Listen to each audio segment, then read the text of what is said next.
Amin amin ya rabbal alamin. Alhamdulillah, kita merafakkan syukur kepada Allah Subhanahu wa taala dengan izin, inayah serta hidayahnya dapat kita bersama pada malam ini beriktikaf di dalam masjid untuk berada dalam majlis zikir, dipanggil halaqah zikri. Halaqah zikri ini adalah majlis ilmu, rawdatun min riyadil jannah, yang disebut oleh baginda Rasulullah sallallahu alaihi wasallam sebagai taman-taman syurga. Bila kamu lalu dekat taman syurga, kata Nabi, farta'u, hendaklah kamu singgah, hendaklah kamu duduk di dalam taman itu, kerana banyak kelebihan dan juga keberkatan yang disediakan oleh Allah Subhanahu wa taala kepada sesiapa yang berada di taman syurga ini. Jadi alhamdulillah, kita bersyukur pada Allah. Allah sentiasa pilih kita untuk berada dalam taman syurga Allah Subhanahu wa taala di dunia ini, iaitu dalam majlis-majlis ilmu, majlis-majlis zikir yang tujuannya ialah tidak lain dan tidak bukan untuk menambah keimanan dan ketakwaan kita kepada Allah Subhanahu wa taala. Pada malam ini, tuan-tuan, puan-puan, muslimin muslimat, insya-Allah kita akan sambung dalam peristiwa atau sirah nabawiyah, perjalanan hidup Rasulullah sallallahu alaihi wasallam yang seterusnya, iaitu peperangan yang dilalui oleh baginda Rasulullah sallallahu alaihi wasallam selepas peperangan Badar, iaitu peperangan Uhud atau Ghuzwatun Uhud, peperangan Uhud. Selepas peperangan Badar, di mana orang Islam telah pun mencapai kemenangan yang gilang gemilang, kemenangan yang cukup hebat kerana berjaya menumpaskan kafir musyrikin Makkah walaupun dalam serba kekurangan. Ini kemenangan yang datangnya daripada Allah Subhanahu wa taala. Peperangan Uhud ini pula meletus kerana terdapat sebahagian daripada penganjur-penganjur Quraisy yang tidak terbunuh di dalam Ghuzwatul Badar, peperangan Badar. Ya, Abu Jahal dah tak ada dah, mati kena bunuh dalam peperangan Badar, termasuk Abu Lahab. Ya, jadi pemuka-pemuka Quraisy ini yang masih hidup dalam peperangan selepas peperangan Badar, seperti Sufyan bin Harb, Abu Sufyan bin Harb, dan juga seperti Ubay bin Khalaf. Ini yang masih hidup lagi dah. Yang lain banyak dah mati dalam peperangan Badar. Jadi mereka ni telah berkumpul dan bermesyuarat, dan mereka bersetuju untuk melancarkan serangan untuk menuntut bela di atas kematian pejuang-pejuang mereka dalam peperangan Badar Al-Kubra. Antara orang yang sangat ingin membalas dendam ialah Hindun binti Utbah, isteri kepada Abu Sufyan.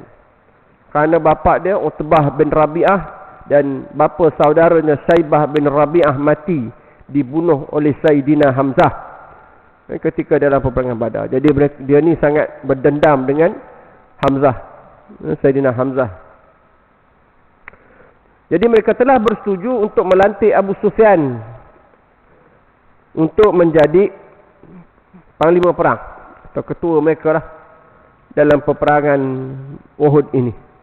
Dan juga mereka bersetuju agar unta dagangan Abu Sufyan, unta dagangan yang dibawa balik daripada Syam itu, dijadikan sebagai harta modal untuk membiayai peperangan Uhud tersebut. Dia cadangkan ambil hasil perniagaan daripada perniagaan Abu Sufyan tu dijadikan modal peperangan. Dan mereka telah bersetuju.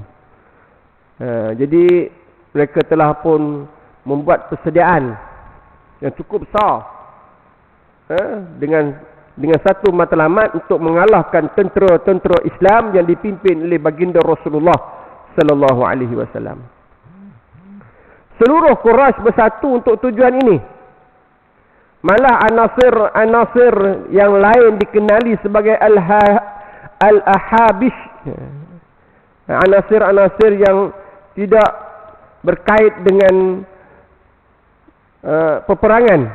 Anasir-anasir lain yang dikenali sebagai al-ahabish pun turut bersama seterusnya digunakan sebilangan besar dari wanita-wanita kafir sebagai pemberansang untuk menahan golongan lelaki. Ini dipanggil unsur-unsur luar sebagai perangsang, diguna pakai untuk mengikat tentera-tentera kafir Quraisy di kalangan lelaki.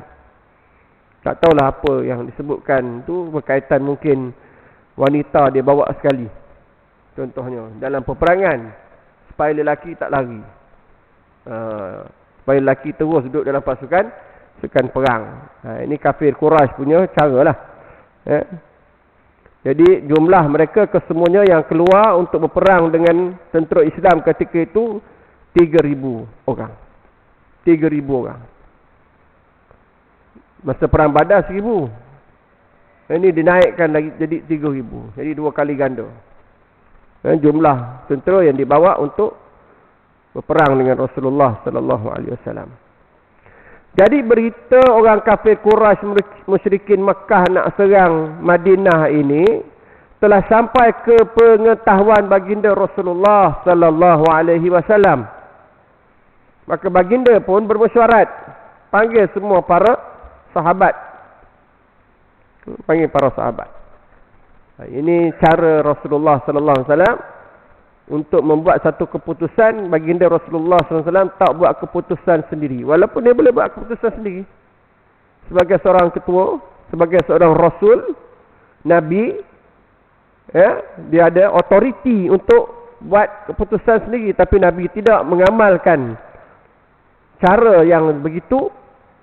Nabi tunjuk cara yang Nabi selalu buat, iaitu Nabi bermusyawarah. Wasyawirhum fil amr. Iaitu Nabi itu sentiasa bermesyuarat, berbincang untuk mendapatkan keputusan yang lebih baik. Kesunnah Rasulullah SAW, apa saja keputusan yang penting yang kita nak buat, elok berbincang. Zaman kita, perbincangan kita selalu buat kalau kita nak buat keputusan-keputusan penting.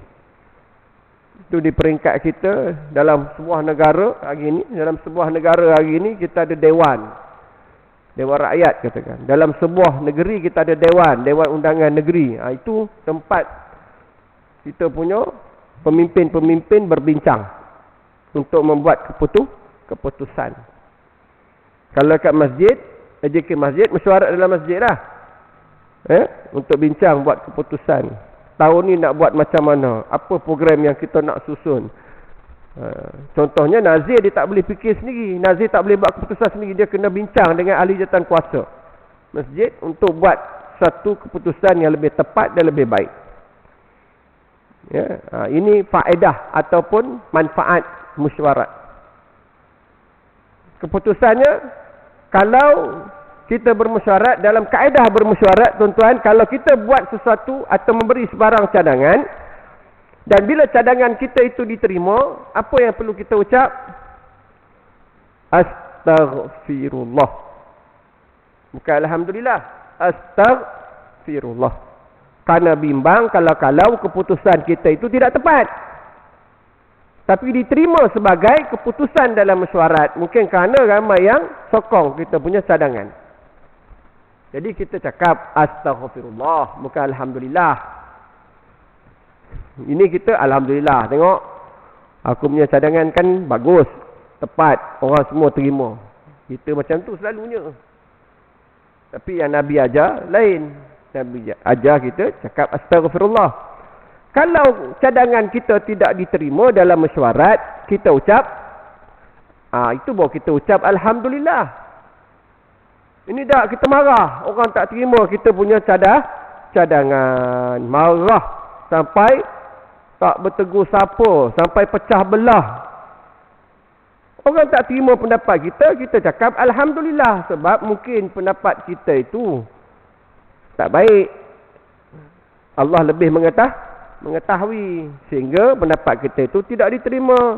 Mungkin kalau diterima, dia bawa kerosakan. Mungkin akan bawa kesan buruk dan sebagainya. Kita cakap Alhamdulillah. Alhamdulillah pendapat aku tidak diterima. Bukan marah. Itu sunnah ataupun kaedah yang Islam ajar kepada kita. Supaya apa? Supaya perbincangan itu menjadi damai. Dia tidak akan berlaku perpecahan. Dan kita ambil keputusan dalam mesyuarat. Jangan ada mesyuarat selepas mesyuarat. Kalau ada mesyuarat selepas mesyuarat, ada pula keputusan lain yang ni buat pecah belah. Kalau dah ada mesyuarat, kita ambil keputusan mesyuarat dan dilaksanakan. Itu adab dalam kita berbincang, dalam kita bermesyuarat. Jadi Rasulullah SAW panggil semua sahabat. Walaupun Nabi ada pandangan, tapi Nabi utarakan dalam mesyuarat. Nabi cadangkan kepada para sahabat dalam mesyuarat tersebut supaya umat Islam bertahan di Madinah. Tidaklah pergi keluar daripada Madinah. Maknanya tinggal berkubu di Madinah. Madinah jadi kubu. Tidak seperti perang Badar, kan Nabi keluar ke medan Badar, jauh daripada Madinah. Yang ni pun sama, yang ni berbeza. Nabi cadangkan supaya umat Islam bertahan di Madinah. Madinah menjadi kubu. Dan pendapat Rasulullah sallallahu alaihi wasallam itu dipersetujui oleh orang-orang tua atau golongan tua. Jadi pada pendapat Rasulullah SAW, kita bertahan kat Madinah. Tapi kalau mereka itu datang dengan tentera 3,000 orang ini datang sampai menyerang Madinah dan kita tidak boleh bertahan lagi, barulah kita mempertahankannya dalam medan perang. Kalau tidak, kita duduk dalam je. Strategi ni diguna pakai dalam perang Khandak. Tak guna pakai kat sini. Sebab apa? Sebab pendapat Rasulullah sallallahu alaihi wasallam itu hanya diterima oleh golongan tua. Golongan tua ni golongan yang dah pergi perang Badar. Dan disokong pula, termasuk yang menyokong pendapat Rasulullah sallallahu alaihi wasallam ini ialah Abdullah bin Ubay bin Salul. Siapa dia Abdullah bin Ubay bin Salul? Raisul Munafikin, iaitu kepala orang-orang munafik. Kenapa pendapat Rasulullah ni disokong beria-ria sangat oleh munafik? Sebab munafik dia takut mati. Jadi kalau peperangan berlaku dalam Madinah, orang-orang munafik boleh menyembunyikan diri mereka dalam rumah mereka ke, di celah-celah lorong ke, supaya mereka tidak ditemui oleh musuh. Pendapat Nabi disokong sebab ada muslihat. Sebab mereka tak nak perang pun. Bagi mereka buat apa perang? Kalau perang nanti mati macam bunuh diri, kata dia. Sebab apa? Munafik bukan orang yang beriman, kerana mereka adalah golongan yang menyembunyikan kekufuran. Jadi mereka tak ada rasa cinta pun kepada Islam. Orang yang berjihad pada jalan Allah ni kerana apa? Kerana mereka mencintai Allah dan Rasul. Kerana mereka ini ingin meletakkan Islam pada tempatnya. Kerana mereka ini adalah orang-orang yang ingin mengorbankan jiwa mereka, harta benda mereka, untuk ditukar dengan syurga Allah Subhanahu Wa Taala. Itu sebab orang-orang yang benar-benar beriman saja yang ingin berjihad dan sanggup berjihad pada jalan Allah Subhanahu Wa Taala. Orang munafik, dia kalau boleh elak, dia elak. Kalau boleh dia bagi alasan untuk tidak pergi berperang. Karena bagi mereka, perang itu seperti kematian yang datang menjemput mereka. Ya, mereka melihat peperangan itu seperti melihat kematian. Orang yang beriman melihat peperangan itu sebagai satu cara untuk dapat syurga Allah. Dia dah nampak syurga dah. Dan melihat syurga. Jadi mereka berebut pergi perang. Sampai ke zaman Rasulullah SAW ni, dalam peperangan Uhud ini, walaupun Nabi tegah, Nabi tak bagi perang, atau tak bagi turut sama berperang beberapa golongan, seperti golongan orang-orang tua yang terlalu tua, Nabi tak bagi perang, atau orang yang terlalu muda, remaja lah, umur 15 tahun ke bawah, Nabi tak bagi pergi perang, ya, sebab mereka terlalu muda. Walaupun golongan-golongan ini tidak dibenarkan, tuan-tuan, tapi dalam zaman Rasulullah SAW ada peristiwa yang menunjukkan bagaimana orang-orang muda pun, walaupun mereka itu tidak sampai lagi umur yang layak untuk pergi perang, tapi mereka mohon kepada Rasulullah untuk turut sama pergi perang. Ini semangat jihad yang ada pada golongan muda zaman Rasulullah SAW. Umur baru belasan tahun, 13, 14, 15 tahun, tapi semangat jihad mereka sangat tinggi. Kita kalau 13, 14, 15, anak-anak kita tak tahu, main sajalah. Bagi handphone bolehlah. Daripada pagi sampai ke petang, petang sampai ke malam, malam sampai ke pagi besok pun tak apa. Dia duduk menghadap handphone. Kalau nak suruh pergi perang, parah. Nak suruh pergi masjid pun susah. Saya bukan kata anak orang lain, anak saya pun. Nak suruh pergi masjid, paksa pergi masjid. Ya. Ini remaja zaman kita, remaja zaman Rasulullah, semangat pergi perang. Contohnya Rafiq bin Khadij dan juga Samurah bin Jundub. Ini di antara dua figure remaja zaman tu. Ya, Rafiq bin Khadij dia pandai memanah. Tepat memanah. Tapi dia budak-budak, remaja, awal remaja, tak boleh pergi perang. Oleh kerana dia ada kemahiran untuk memanah ni, tuan-tuan, bapa Rafiq bin Khadij pergi jumpa Rasulullah SAW, minta merayu kepada Rasulullah supaya membenarkan Rafiq ni ikut sama dalam pasukan tentera. Bapa dia merayu. Kalau kita jadi bapa pun, kalau boleh tak lagi lah, kan? Awak kecil lagi, muda lagi, kan mati kan sia-sia pula. Kita kata macam tu. Tapi bapa zaman Rasulullah, dia yang pergi tawarkan anak dia untuk ikut sama dalam tentera jihad. Hebat bapa zaman tu. Anak dia pun hebat juga. Jadi Nabi kata, kalau macam tu tunjukkan dulu kemahirannya. Betulkah dia ni benar-benar mahir memanah? Jadi Rafiq bin Khadij tunjukkan kemahiran memanahnya di depan Rasulullah SAW. Nabi kata, okey, lulus. Memang betul-betul terror lah orang kata. Mahir memanah ni. Zaman Nabi, antara kemahiran perang itu ialah memanah. Zaman kita orang tak guna panah. Mahir macam mana memanah pun, pergi medan perang, kena tembak dulu sebelum dapat memanah, kena tembak dulu. Kan? Zaman kita alat perang bukannya memanah lagi. Bila kawan Rafiq, iaitu Samurah bin Jundub, dia dengar kawan dia boleh pergi perang, ni tak boleh jadi. Rafiq boleh pergi perang, aku lagi boleh, sebab Samurah bin Jundub badannya lebih besar daripada Rafiq dan lebih kuat daripada Rafiq. Maka dia tak puas hati, pergi jumpa Rasulullah SAW. Ya Rasulullah, dia sendiri pergi jumpa Nabi, dia nak pergi perang. Kata Nabi, kamu kecil lagi, kamu masih remaja, budak-budak. Kata Samurah, ya Rasulullah, tapi kenapa kau benarkan Rafiq? Aku kau tak bagi. Tengok, dia punya iri hati itu bukan sebab lain, sebab Rafiq boleh pergi perang aja. Kenapa dia tak boleh pergi? Hebat remaja zaman Rasulullah SAW.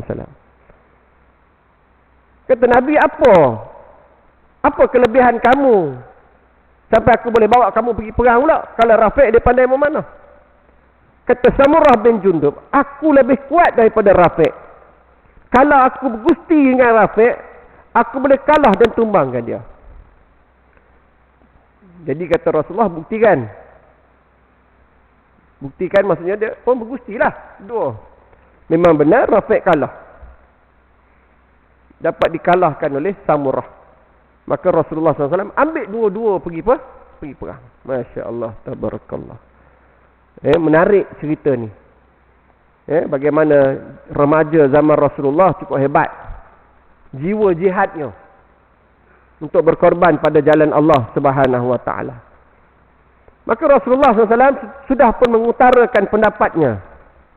Namun demikian, kebanyakan para sahabat menyuarakan, terutamanya golongan muda, golongan yang tidak dapat turut sama berperang dalam peperangan Badar, yang tak dapat pergi dalam peperangan Badar, mereka inilah golongan yang mengutarakan kepada Rasulullah sallallahu alaihi wasallam, yang menyuarakan kepada Nabi pendapat mereka bahawa kaum muslimin, tentera-tentera Islam sepatutnya keluar daripada Madinah untuk bertemu dengan tentera-tentera kafir Quraisy. Apa kata mereka? Wahai Rasulullah sallallahu alaihi wasallam, bawalah kami berperang di luar, agar supaya jangan golongan Quraisy mengatakan kita ni pengecut, kita ni lemah. Itu alasan mereka lah. Jangan ada orang kafir musyrikin Quraisy kata, oh lah orang Islam ni pengecut, tak berani keluar perang dengan kami. Kami tak nak dengar kata-kata itu. Jadi kami bersedia untuk berperang di luar Madinah, bertemu dengan musuh-musuh kami dalam medan perang. Oh, hebat tuan-tuan. Para sahabat Nabi yang punya semangat jihad. Walaupun Rasulullah bersedia untuk bertahan di Madinah. Dan biasanya pendapat Rasulullah sallallahu alaihi wasallam itu adalah pendapat yang lebih tepat. Kerana apa? Kerana Allah dan Rasul lebih mengetahui. Tetapi kerana semangat mereka itu, semangat mereka untuk berjihad, untuk bertemu dengan para kafir Quraisy itu, mendorong mereka itu bagi pendapat kepada Rasulullah supaya kita keluar perang, bertemu dengan mereka face to face dalam medan perang. Jadi apabila Rasulullah SAW dengar pendapat mereka ini, dan kebanyakan, keseluruhan ahli mesyuarat itu bersetuju untuk perang di luar Madinah, maka Rasulullah sallallahu alaihi wasallam pun balik ke rumahnya, dan memakai baju besi serta mengambil senjatanya. Jadi Nabi pun ambil keputusan, terima keputusan mesyuarat supaya pergi keluar perang di luar Madinah. Walaupun Nabi seorang ketua, walau Nabi seorang Rasulullah, dia tak kata, ini pendapat aku mestilah lebih tepat daripada pendapat kamu. Nabi tak kata begitu. Nabi ambil pendapat majoriti. Okey, selagi mana dia tidak bertentangan dengan syarak, dia ambil. Dan bila ambil pendapat tu, Nabi pun balik rumah, tukar baju perang, nak pergi perang lah. Akhirnya mereka mendesak supaya Rasulullah berperang di luar Madinah. Yang mendesak Nabi ni untuk terima pendapat mereka berperang di luar Madinah, tiba-tiba rasa bersalah. Rasa bersalah pula. Sebab apa? Sebab mungkin pendapat Rasulullah itu lebih tepat kerana dia Nabi. Bau perasan. Jadi rasa menyesal sebab mendesak Rasulullah terima pendapat mereka untuk keluar daripada Madinah berperang. Jadi mereka pun menghadap Rasulullah sallallahu alaihi wasallam dan berkata, biar di sini sahajalah wahai Rasulullah. Jadi mereka ni lepas Nabi pakai pakaian perang, ambil senjata, dia jumpa Nabi. Mereka kata, ya Rasulullah, perang kat sini sajalah ya Nabi. Tak payah keluar lah. Kami pun tidak lagi dengan pendapat dulu. Yang lepas tu, yang kami punya pendapat tu, kami dah tak berpegang dengan pendapat itu lagi. Sekiranya Rasulullah ingin pertahankan dalam Madinah pun tidak mengapa. Tak mengapalah. Kami ikut pendapatmu ya Rasulullah. Apa jawab Rasulullah sallallahu alaihi wasallam? Kata Nabi, ma yang bagi li nabiyyin. Kata Nabi, tak seharusnya seorang Nabi iza labisa, bila dia dah pakai baju besi ni untuk keluar perang, ya, ayyadi'atiha, ya, untuk dia buka hatta yuqatilu, sehinggalah sehinggalah dia pergi perang. Kata Nabi, tidak sayugianya, tidak harus bila seorang Nabi tu dia dah pakai pakaian perang, nak cabut balik, tak boleh. Tak boleh cabut dah. Kerana apa? Kerana tak boleh cabut. Maksudnya dah pakai pakaian perang, maka kena pergi perang. Tak boleh cabut dah. Itu syarat dia. Jadi Rasulullah sahabat bagi tahu pada para sahabat, aku dah pakai pakaian perang, tak boleh cabut, kita kena pergi perang sekarang. Kamu bersedia pergi perang. Itu jawapan Rasulullah sallallahu alaihi wasallam. Maka mereka pun bersiaplah untuk keluar daripada kota Madinah bersama-sama dengan 1,000 orang para sahabat, tepat pada hari Sabtu 7 Syawal bersamaan dengan 25 Mac 625 Masihi. 3 Syawal, 7 Syawal hari Sabtu, ada yang kata 11 Syawal, selepas 32 bulan dari penghijrahan Nabi ke Madinah. Lebih kurang 2 tahun 8 bulan Nabi berada di Madinah. Setahun selepas peperangan Badar, mereka pergi perang. Maknanya tiap-tiap tahun pergi perang. Ini peperangan yang kedua, peperangan yang besar yang dihadapi oleh Rasulullah sallallahu alaihi wasallam. Berlaku bila? Bulan Syawal, tuan-tuan. Bulan raya. Kita kalau 7 Syawal tu masih sibuk lagi. Open house. And open house. Ini dah pergi perang lah. Dah pergi perang lah 7 Syawal. Hingga apabila sampai ke satu tempat. Sampai satu tempat di antara Madinah dan Uhud. Siapa yang pernah ziarah ke Madinah, pasti akan dibawa ke Bukit Uhud. Pasti. Itu antara tempat wajib ziarah. Tempat wajib ziarah mesti dibawa. Saya kali pertama sampai ke medan Uhud, kali pertama tahun 1998. First time, awal marrah buat umrah. Pergi daripada Mesir naik kapal laut sampai ke Mekah. Lepas tu dibawa pergi ke medan Uhud. Kita ni belajar fiqh sirah ni, tuan-tuan. Bukan baru ni. Saya belajar kitab fiqh sirah ni tahun 97 lagi dah belajar. Fiqh sirah. 98 dah belajar fiqh sirah. Karangan Dr. Said Ramadan Al-Buti ni. Jadi bila kita berada di medan Uhud itu, apa yang kita belajar daripada sirah Nabi ni, kita bayangkan dia betul-betul berlaku. Dia seolah-olah seperti perang itu sedang berlaku. Bila saya duduk dekat betul-betul, kita panjat, kita muda lagi masa tu. Panjat Bukit Uhud tu.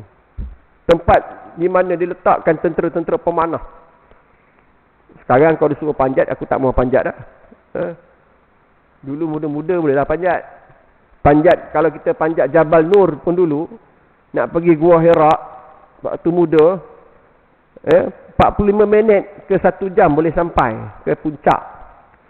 Sekarang kalau panjat, tahun 2017 saya try panjat lagi. Masa tu baru umur berapa tahun? 40 lebih kurang. Lama juga nak sampai. Kat 2 jam pun sampai ke Ghor Hira. Itulah beza antara tua dan muda. Jadi sampai dekat medan Uhud tu, tuan-tuan, bila kita bayangkan peperangan yang sedang berlaku tu, tuan-tuan, kita menangis tu macam budak kecil. Bukan menangis apa? Menangis sebab apa? Kita fikirkan, kita bayangkan bagaimana tentera-tentera Islam itu sedang diserang semula oleh tentera-tentera Quraisy yang dipimpin oleh Khalid Al-Walid. Ni nanti kita akan jumpa. Bagaimana Rasulullah hampir dibunuh, bagaimana Sayyidina Hamzah itu dibunuh oleh Wahsy, kemudian dibelah hati dan perutnya, jantungnya itu dikeluarkan, dimakan, dimamah oleh Hindun binti Utbah. Terbayang depan mata kita. Ada 4-5 orang kawan-kawan kami masa tu menangis. Teresak-esak kat situ juga. Bila kita pegang, pejam mata, bayangkan peristiwa itu sedang berlaku. Masya Allah, tabarakallah. Jadi di tengah-tengah, di antara Uhud dan Madinah. Tengah-tengah tu, sebelum sampai ke medan Uhud, tentera Islam berhenti dekat situ. 300 orang tentera-tentera Islam yang pada asalnya 1000 orang, 300 orang patah balik ke Madinah. Sebab apa patah balik? Sebab mereka berjaya dihasut oleh Abdullah bin Ubay bin Salul. Orang munafik ni berjaya hasut tentera-tentera Islam supaya tidak perlu teruskan perjalanan ke Uhud, patah balik ke Madinah kerana peperangan ini peperangan yang sia-sia. Kamu confirm boleh kalah, mati, kena bunuh, dan kamu dibunuh dengan sia-sia. Jadi adik, apa alasan mereka? Lebih baik kamu taat pada mak ayah kamu daripada taat kepada Rasulullah sallallahu alaihi wasallam. Ya, orang munafik dia tidak ada konsep walak, tak ada. Walak taat kepada Nabi dan Rasul tak ada. Dia bukan geng walaon, bukan. Munafik ni geng malaon. Dia bukan geng walaon. Dia tak ada konsep walak. Jadi dia mengkhianati Rasulullah sallallahu alaihi wasallam di tengah-tengah perjalanan tu, dia mengkhianati. Dan dia berjaya mempengaruhi 300 orang bawa balik ke Madinah. Ya, jadi 300 orang yang berjaya ini menyebabkan tentera Islam menjadi lebih kurang daripada 1000 jadi 700 orang. Ya. Saya nak petik kalam orang-orang munafik itu, dia katanya, dianya menderhaka. Aku akan mentaati kedua ibu bapaku, sedangkan orangnya tidak ada akal pula. Kami tidak tahu kerana apa perlu kita membunuh diri sendiri. Ini kalam orang munafik dalam peperangan tu, sebelum berlakunya perang Uhud. Dia kata Rasulullah sallallahu alaihi wasallam ni penderhaka, kata dia. Dia tuduh Nabi ni pula penderhaka.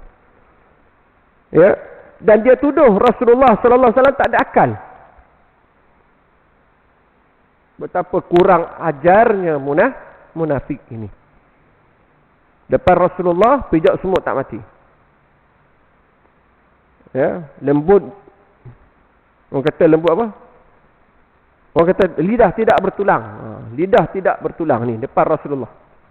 Cakap elok, respon bagus depan Nabi. Berlakon kuat. Orang kuat berlakon ni depan dan belakang lain, ni ciri munafik. Atau orang cakap depan sana cakap lain, belakang cakap lain, ini orang munafik. Ciri-ciri orang munafik. Kalau mereka nak tolak, tak nak pergi perang, ketika di Madinah lagi sepatutnya mereka utarakan pendapat mereka kepada Rasulullah sallallahu alaihi wasallam.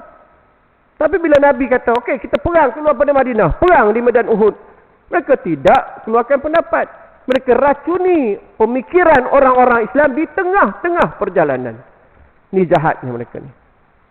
Kalau mereka utarakan pendapat mereka di hadapan Rasulullah, sudah tentu Nabi akan bagi pendapat Nabi. Atau ada sahabat lain akan bantah pendapat mereka. Mereka tak nak begitu. Mereka lebih senang untuk mempengaruhi, meracuni pemikiran orang Islam supaya jangan taat kepada perintah Rasulullah sallallahu alaihi wasallam. Jadi 300 orang ni bagi balik. Kemudian Abdullah bin Haram, Ibnu Haram pun mengekori mereka sambil merayu mereka supaya jangan meninggalkan Nabi. Mereka tetap tidak menghiraukan seruan itu. Kemudian ketua mereka berkata lagi, sekiranya kami tahu peperangan, nescaya kami tidak ikut kamu. Dia kata dia tak tahu nak pergi perang pula. Padahal rombongan Nabi itu memang rombongan nak pergi perang. Dia kata Nabi tak bagi tahu untuk pergi perang. Ini putar belit yang dibuat oleh munafik. Munafik memang suka macam tu, suka putar belit, suka spin. Ini perangai munafik. Suka putar belit, suka spin. Ya. Maka dan ada yang diriwayatkan, dan apa yang diriwayatkan oleh Imam Bukhari radhiyallahu an, bahawa orang-orang Islam telah berselisih pendapat pula berkaitan dengan keputusan munafik ini. Orang Islam pula berselisih pendapat. Ada yang mengatakan kita mesti perangi mereka sebab dia dianggap sebagai lari daripada medan perang. Hukum bagi orang yang lari daripada medan perang adalah bunuh, tuan-tuan. Tak ada kompromi. Ada satu kumpulan orang Islam kata kita mesti perangi mereka. Dan ada satu kumpulan lain pula kata abaikan saja mereka, ignore. Tak payah ambil peduli dah, biar saja mereka. Mereka nak balik lah. Jadi ada satu kumpulan yang kata bunuh, satu kumpulan lagi ignore. Hampir-hampir saja berlaku perbalahan di antara umat Islam ketika itu. Yang tinggal 700 tadi tu berbalah pula antara mereka, sama ada nak perangi golongan munafik ni ataupun nak biarkan saja. Maka Allah Subhanahu Wa Taala tegur. Dah sampai azan? Sila.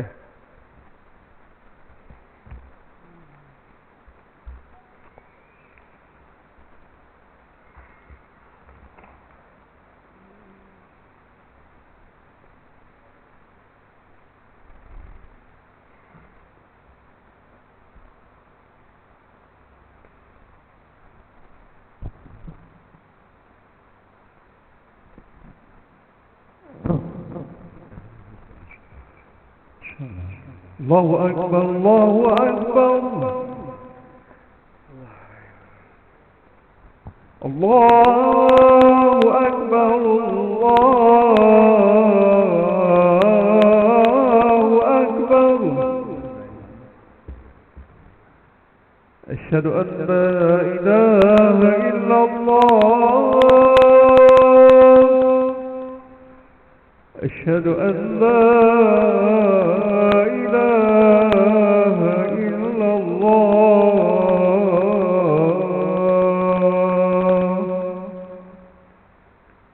أشهد أن محمدا رسول الله.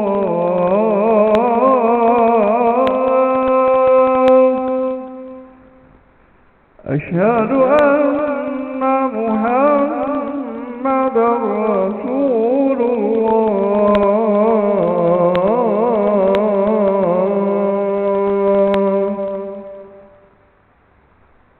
حي على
Jadi dalam situasi yang sedemikian, Allah Ta'ala turunkan wahyu untuk tegur orang-orang yang beriman supaya jangan berbalah.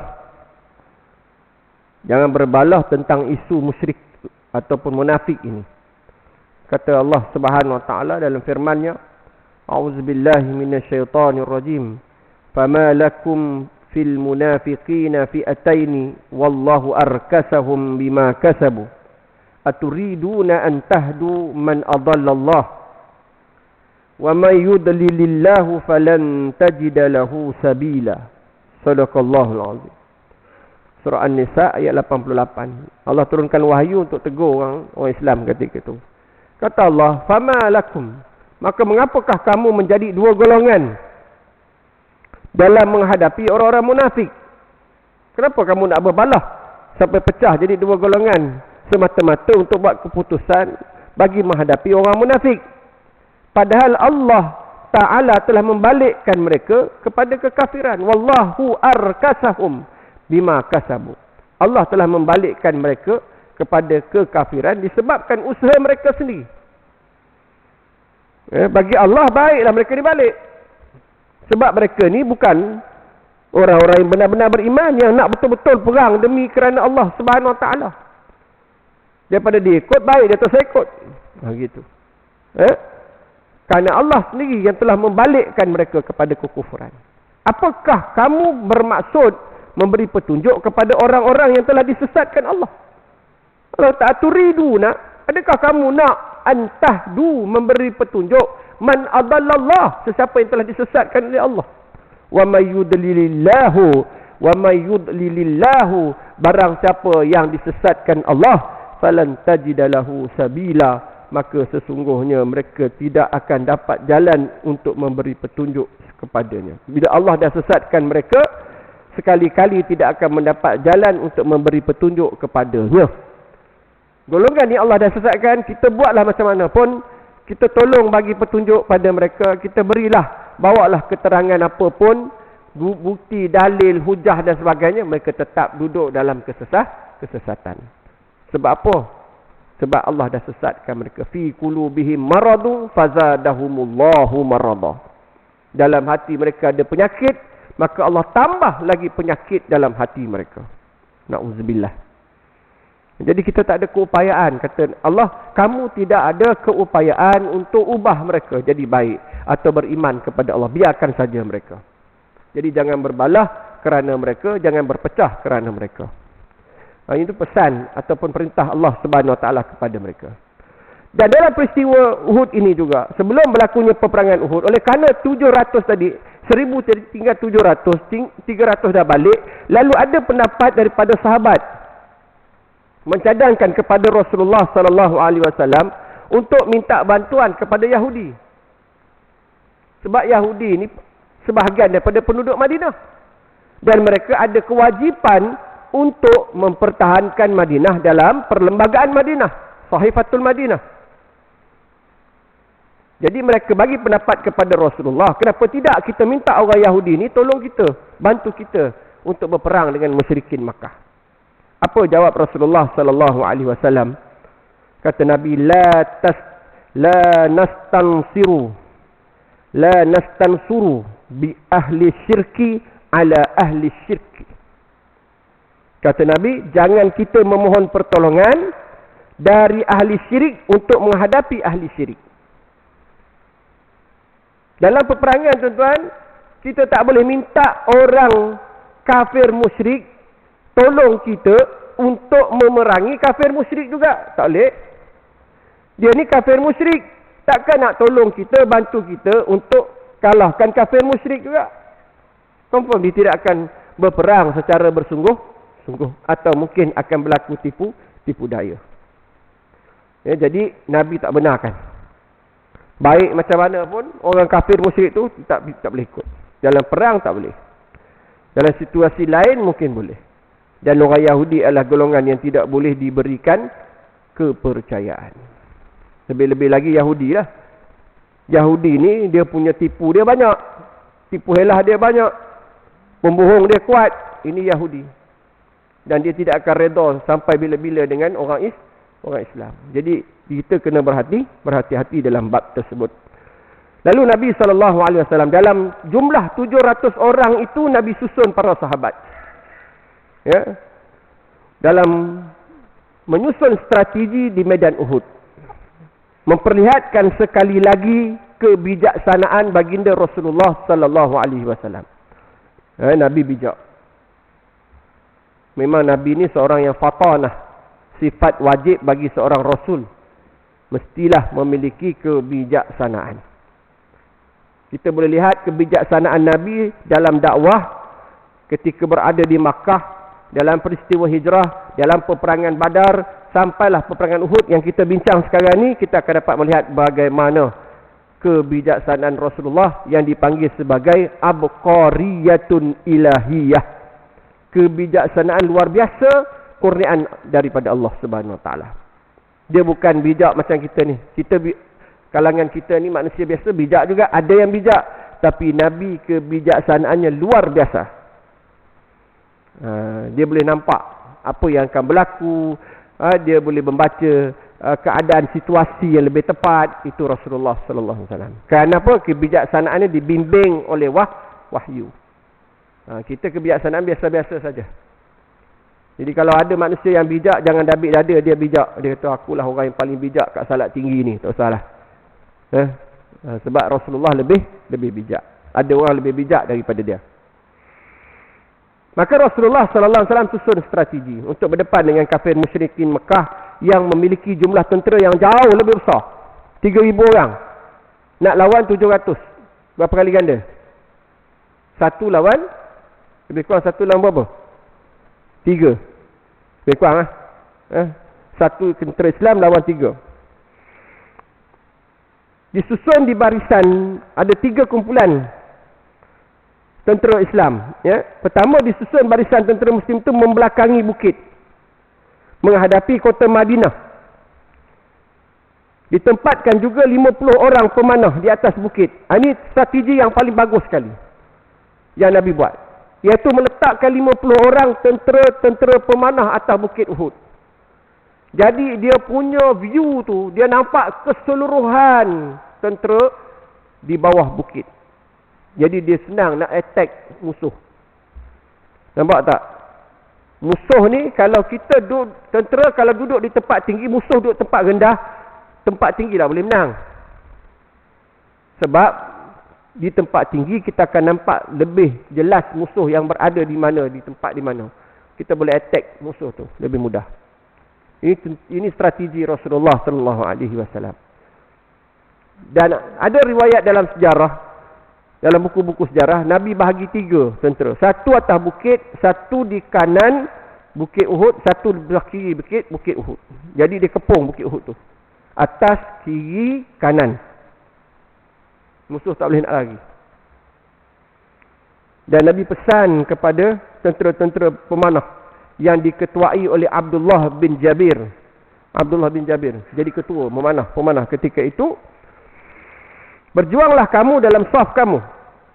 Kata Nabi, berjuanglah kamu dalam barisan kamu. Dan pertahankanlah belakang kami dari serangan musuh.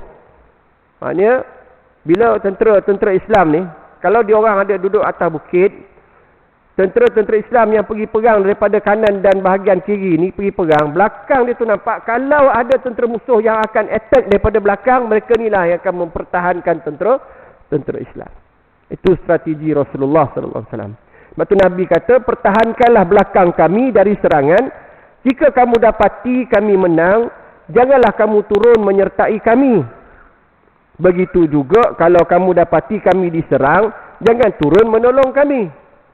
2 situasi. Kalau menang, jangan turun. Kalau kalah pun, jangan turun. Maknanya kamu adalah tentera pemanah yang diamanahkan oleh Rasulullah SAW supaya kekal dalam situasi kamu. Kekal dalam kamu punya tempat. Jangan turun, jangan tinggalkan tempat perang kamu. Ini amanah Rasulullah SAW. Dan sepatutnya mereka walak kepada perintah Nabi. Ya. Sebab orang Islam itu, ya ayyuhalladzina amanu la takhunullaha war rasul wa takhunu amanatikum. Wahai orang-orang yang beriman, jangan kamu khianat amanah kamu kepada Allah dan Rasul, dan jangan kamu khianat amanah-amanah kamu. Taat kepada Rasulullah sallallahu alaihi wasallam itu wajib, taat yang mutlak. Tapi dalam peristiwa ini Allah nak ajar, ada kesan yang sangat buruk bila kamu tidak berpegang kepada perintah Allah dan Rasul. Kesan buruk dia kalah. Ya? Jadi tentera-tentera pemanah yang ada 50 orang ni, akhirnya meninggalkan tempat mereka. Kerana apa? Kerana ghanimah. Kerana harta rampasan perang. Kerana sifat tamak. Bila orang Islam yang ada dekat atas bukit tu nampak tentera-tentera yang dekat bawah ni sudah dapat mengalahkan tentera-tentera musyrikin Mekah yang lari bertempiaran kerana takut, mereka sangka mereka dah menang dan tinggallah kafir musyrik tadi ni alatan-alatan perang mereka. Ya, jadi perasaan tamak ada. Perasaan tamak ni macam mana? Kalau aku tak turun ambil harta rampasan perang ni, nanti sahabat-sahabat lain ambil, aku tak dapat. Itu perasaan tamak tu. Ya, habis semua turun. Tinggal 14 orang je yang duduk stay dekat dia punya tempat memanah tu. Yang lain semua turun. Ini punca lah ni. Yang jadi punca kepada kekalahan tadi ni. Kalau mereka stay dekat tempat mereka, tak turun, meninggalkan kedudukan mereka di atas bukit, mereka akan boleh menyerang terbalik tentera Khalid Al-Walid. Ya? Yang sedang tentera Islam daripada belakang. Jadi bila Khalid Al-Walid serang tentera Islam dari belakang, dia pusing. Bukit Uhud tu dia pusing. Dia pusing bukit Uhud tu, dia serang tentera Islam dari belakang. Jadi macam mana? Collapse lah kan? Bila serang dari belakang, tentera Islam tak dapat nak pertahankan diri sampai berlaku kucak kacir yang sehingga menyebabkan Rasulullah sallallahu alaihi wasallam hampir terbunuh. Ya, jadi cerita ni panjang lagi tuan-tuan, dan saya tak nak panjangkan lagi ni. Semua saya nak bawa satu lagi sebelum kita berhenti. Seorang figure dalam perang ini nama dia Abu Dujanah. Ya, nama dia Abu Dujanah. Siapa dia Abu Dujanah ini? Abu Dujanah ini, ya, Rasulullah sallallahu alaihi wasallam ketika Nabi pegang pedang sebelum perang berlaku, kata Nabi, siapa yang mampu memegang pedang ini dengan sebenarnya? Ini sebelum perang. Ya. Nabi kata, siapa yang boleh pegang pedang ini dengan sebenar-benarnya? Dia betul-betul boleh pegang pedang yang Nabi nak bagi ni. Maka Abu Dujanah pun meluru ke hadapan Rasulullah sallallahu alaihi wasallam dan berkata, akulah wahai Rasulullah yang layak mengambilnya. Abu Dujanah ni sahabat Nabi, ya, yang cukup kuat dan cukup hebat penampilannya. Maka Rasulullah sallallahu alaihi wasallam pun menyerahkan pedang itu ke tangannya. Kemudian Abu Dujanah membawa, ataupun Abu Dajanah membawa keluar kain sutera merah yang dililitkan di kepalanya. Ya, ini perangai dia dalam peperangan. Sebelum ni pun dalam perang Badar macam tu. Dia ambil kain merah, sutera merah, dia lilit dekat kepala dia. Ya. Lalu beliau berjalan di tengah-tengah saf, tengah-tengah barisan tentera Islam tu dia berjalan. Ada yang kata dia buka baju dia tanpa berbaju. Badan dia dah tentu cantik lah. Kalau badan kita buka baju, badan tak cantik, jangan buka lah. Dia buka baju tu mesti badan dia berketul-ketul kan. Dan dia bawa pedang yang Nabi bagi tu, dia heret ke tanah, ke pasir. Dia jalan dalam keadaan sombong. Macam mana orang jalan dalam keadaan sombong? Jalan dia macam mendongak macam tu kan. Dia dalam perang, dalam masa zaman Nabi ni, sebelum perang berlaku, tentera pasukan, dua pasukan ni, dia akan beradab macam ni. Dia akan beradab macam ni. Ya? Dan masing-masing akan tunjuk kekuatan terlebih dahulu sebelum perang berlaku. Jadi Abu Dujanah ni mewakili orang Islam tadi lah. Dia nak tunjukkan kekuatan orang Islam tadi. Di depan tentera-tentera musuh tadi, dia pun berjalan megah begitu. Sombong lah, jalan orang sombong. Ya? Mengheret sambil mengheret pedang di hadapan tentera musuh dan di hadapan tentera-tentera Islam. Sabda Rasulullah sallallahu alaihi wasallam, ini adalah lagak perjalanan yang dimarahi Allah, kecuali di tempat seumpama ini sahaja. Ya. Kalau jalan macam ni, tempat lain tak boleh. Wala tamshi fil ardi maraha. Tak boleh kamu jalan dalam keadaan sombong. Allah tak bagi. Kalau daripada rumah kita nak ke masjid, jangan jalan macam ni. Orang menyampah menengok kan. Orang jalan sombong je, melongak ke atas je jalan mendabik dada macam tu. Itu jalan orang yang sombong. Wala tamshi fil ardi maraha. Tapi dalam perang okey. Dalam perang depan musuh kena tunjuk kuat. Kita pun macam tu lah. Depan orang kafir kena tunjuk kuat, tak apa. Depan orang Islam janganlah tunjuk kuat, sikit-sikit nak bergaduh. Depan orang Islam tunjuk kuat nak bergaduh. Depan orang kafir lembik tengkuk orang cakap. Jangan macam tu. Depan orang kafir kita kena tegas. Depan orang Islam kita berunding. Itu baru betul. Kita ikut cara Rasulullah sallallahu alaihi wasallam. Kemudian Nabi serahkan tentera ni kepada Mus'ab bin Umair radhiyallahu an untuk mengepalai tentera Islam ketika itu. Dia pegang panji lah. Maksudnya dalam perang ni orang yang paling penting ialah orang yang pegang panji, iaitu Mus'ab bin Umair. InsyaAllah kita berhenti setakat ni dan kita akan sambung lagi pada kuliah kita akan datang selepas puasa lah. Kan? Bulan depan dah puasa.